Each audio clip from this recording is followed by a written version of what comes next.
有一次呢，我在天母上完课要搭公车回家的时候，下着很大的雨，然后我就想说，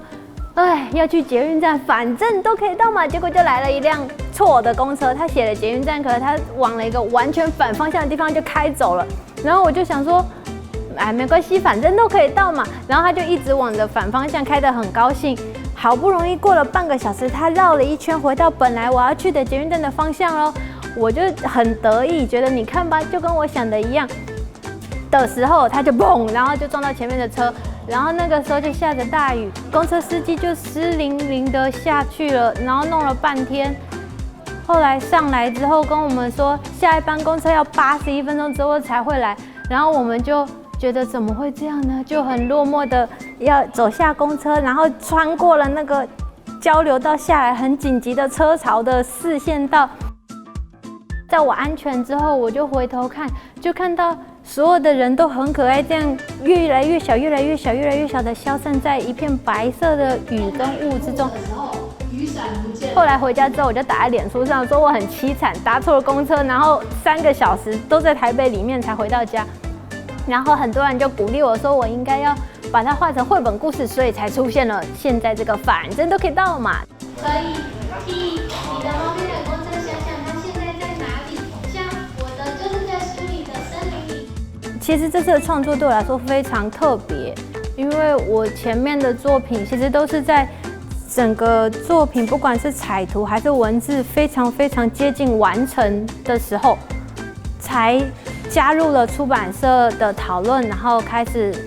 合作，然后变成本来是从自己一个人的创作变成集体创作。反正都可以到嘛，是我第一次体验了在前面的时期就跟出版社合作，就等于说是第一次在比较早的时候进行集体创作这样。然后这是对我来说比较特别的，因为我第一次体验到连一个字一个字，我们都是慢慢去讨论，慢慢去想说这个字这样用对不对呢？然后比方说了要用在哪里呢？这么细致的去讨论文本，然后还有对图画里面的一些小细节的安排，也是我以前比较没有体验过的。其实我觉得这个机制，第一个我很喜欢的地方就是它是从我们还只是一个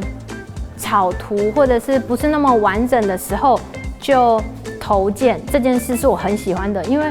它是真的变成这整个过程是带着我们完整的体验了创作过程。然后第二个我很喜欢的地方是，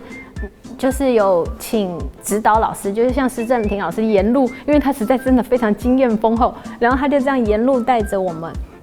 去完成，再加上远流其实也是很细致的在做书，然后也蛮有经验，所以对我来说，